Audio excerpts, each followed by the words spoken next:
Assalamualaikum warahmatullahi wabarakatuh. Bismillahirrahmanirrahim. Ashhadu an la ilaha illallah wa ashhadu anna Muhammadar Rasulullah.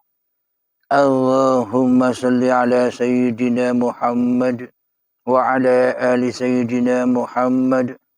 Rabbi shrah li sadri wa yassir li amri wahlul 'uqdatam min lisani yafqahu qawli. Amin. Bismillahirrahmanirrahim. Salam hormatku, salam santunku buat para saudara-saudaraku, sahabat-sahabatku, baik yang ada di dalam ataupun yang ada di luar negeri. Semoga kita semua senantiasa di dalam lindungan Allah Subhanahu wa taala, terutama hati kita selalu dinaungi iman kepada Allah taala. Amin ya rabbal alamin. Bismillahirrahmanirrahim. Sebelum kita mulai kajian di pagi yang indah ini, marilah kita gemahkan di nyawa kita, di jiwa kita, di hati kita, di roh kita, kalimat-kalimat thayyibah bersama-sama. Subhanallah walhamdulillah wa la ilaha illallah wallahu akbar wa la hawla wa la quwwata illa billahil aliyil azim. Sadaqallahul azim. Bismillahirrahmanirrahim.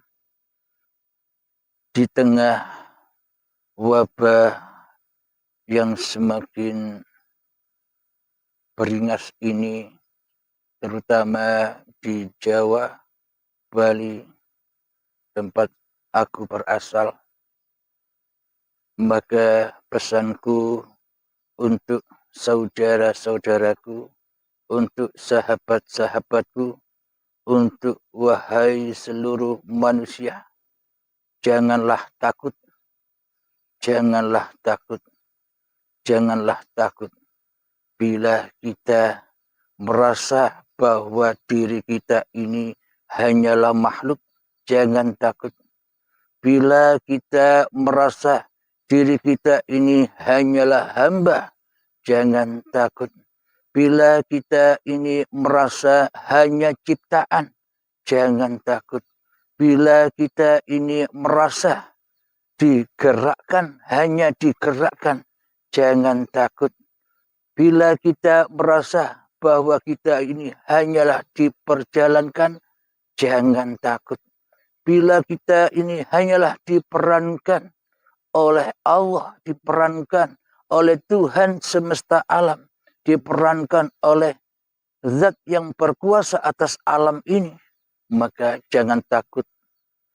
Meskipun apapun yang terjadi, wahai sahabat-sahabatku, meskipun pandemi ini belum usai, jangan takut hati kita.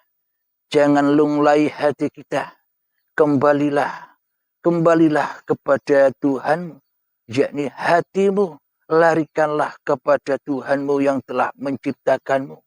Larikanlah hatimu kepada penguasamu yang telah menguasaimu. Larikanlah hatimu kepada wujud yang telah mewujudkanmu. Larikanlah hatimu kepada hidup yang telah menghidupkanmu, yakni Allah, yakni uripe Allah. Jangan sampai kita mati dalam keadaan kafir. Jangan kita mati dalam keadaan su'ul khotimah. Di sini kami akan jelaskan apa istilah mati kafir itu. Apa istilah mati su'ul khotimah itu. Jadi jangan ditunggu-tunggu. Jadi jangan ditakuti. Maknanya mati secara su'ul khotimah. Mati secara husnul khotimah. mati kafir sudah bisa kita rasakan saat ini juga. Jangan menunggu matinya lahir. Jangan tunggu syakaratul maut menjemput. Jadi yang dimaksud mati kafir itu mati apanya? Jadi bagi manusia, bagi makhluk yang dikatakan mati itu matinya badan-badan ini. Beda versi bila Allah yang mengatakan suatu kematian. Jadi Allah tidak memandang rupa dan hartamu. Allah tidak memandang ilmu dan amalmu. Allah tidak memandang nasab-nasab keturunanmu. Dan Allah tidak memandang semua hal yang ada pada dirimu. Tapi Allah hanya memandang hatimu. Sudah kembalikah hatimu kepada Tuhanmu? Sudah berimankah hatimu kepada Tuhanmu? Yakni iman itu ya harus menyaksikan siapa yang diimaninya. Iman itu ya harus nyata dan menyatakan siapa yang diimaninya. Bila belum nyata apa yang diimaninya, bila belum jelas Allah sebagai pencipta diri kita, bila belum jelas Allah sebagai yang mewujudkan diri kita, bila belum jelas Allah yang menghidupkan diri kita, bila belum jelas Allah yang menguasai diri kita atas diri kita, bila belum nyata dan jelas atas hati kita, itu bukan dikatakan iman. Itu hanyalah iman kata-katanya saja. Iman bohong-bohongan saja. Iman pengakuan-pengakuan saja. Jadi apa yang dikatakan iman itu? Yang dikatakan iman itu adalah afdhalul dzikri fa'lam annahu la ilaha illallah. Bila sudah nyata di dalam dirimu, yakni tak ada Tuhan selain Allah. Lantas apakah yang membuat kita selama ini takut dan takut akan pandemi, takut dan takut akan kehidupan kita, takut dan takut atas nasib-nasib kita? Ketakutan demi ketakutan itu terjadi karena kita hakikatnya sudah diazab di dalam neraka oleh Allah. Karena hakikatnya kita sudah disiksa di alam kubur oleh Allah. Karena kematian di sisi Allah itu bukan kematian badan-badan ini. Kalau badannya sudah mati, mana mungkin bisa disiksa. Kalau badan sudah mati, mana mungkin jiwa bisa dibakar, disiksa di dalam api anar. Maka dari itu, siksa kubur, azab kubur, api neraka sudah terjadi kepada tiap-tiap diri manusia yang mati jiwanya. Bukan mati raganya, mati jiwanya, mati imannya, mati kesadarannya bahwa dirinya hanya makhluk, mati kesadarannya diri manusianya ngaku-ngaku sebagai sang penguasa di dalam hatinya. Mati hatinya manusia merasa sebagai sang khalid di hatinya daripada menjadi makhluk. Itulah yang dikatakan mati kafir. Mati di dalam su'ul khotimah.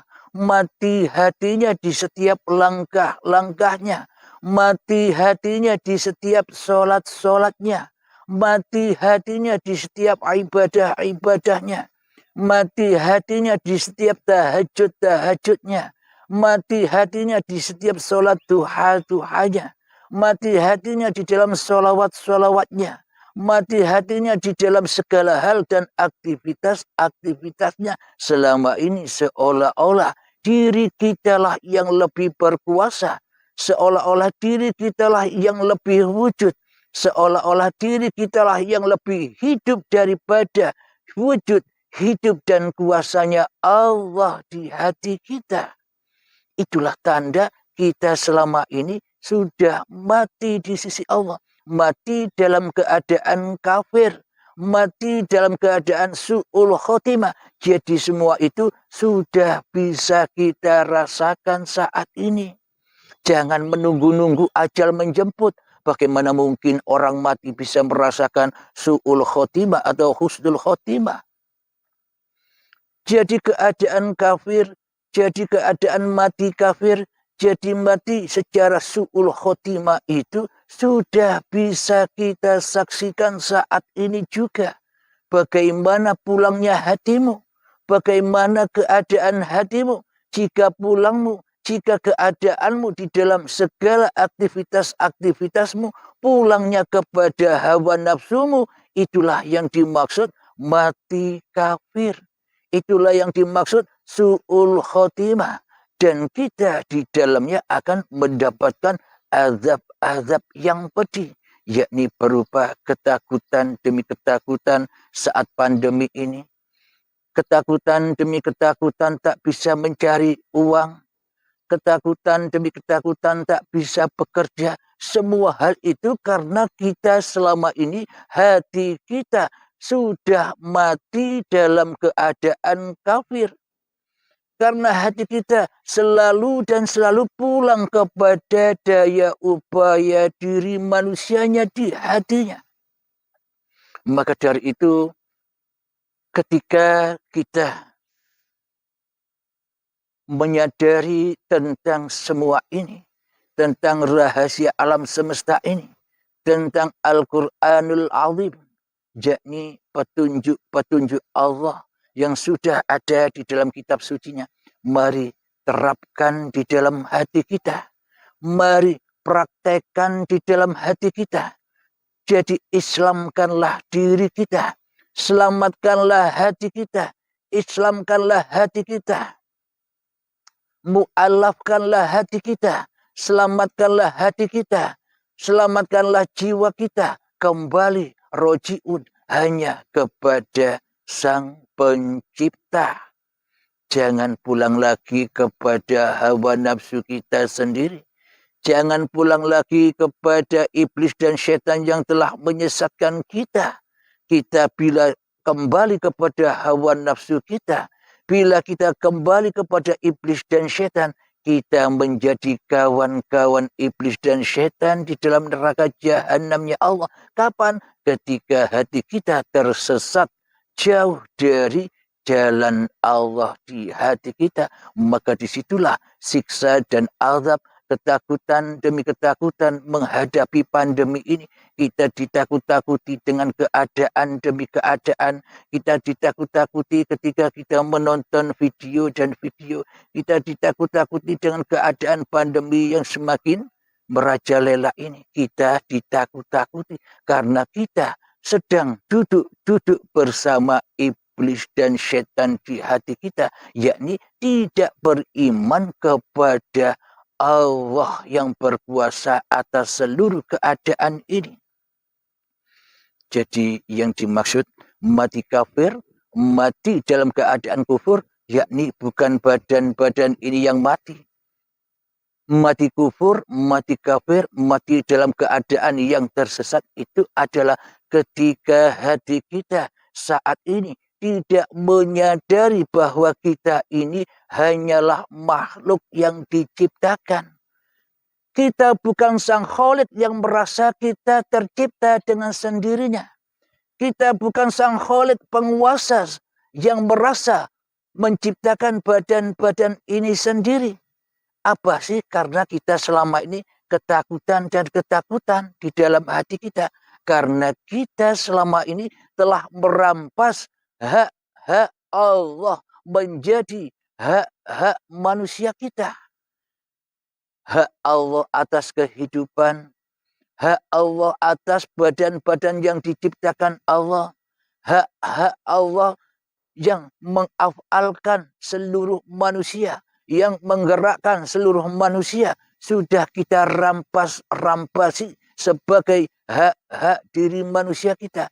Itulah yang menimbulkan rasa ketakutan dan ketakutan di dalam jiwa kita karena kita sudah beranjak berjalan lari jauh dari Sang Pencipta diri manusia kita, maka tersesatlah kita di dalam ketakutan demi ketakutan, maka tersesatlah hati kita di dalam merana demi merana, kekecewaan demi kekecewaan, kekhawatiran demi kekhawatiran di dalam kehidupan ini. Karena kita sudah masuk di dalam anarnya jiwa ini.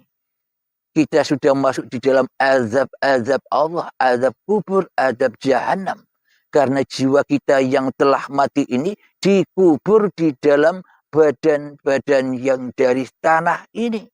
Jadi hakikat kuburan yang berjalan ya diri kita ini selama ini, yang hati kita tidak bisa pulang kepada Tuhan Sang Pencipta diri kita. Hati kita tersesat ke lembah jahanam, hati kita tersesat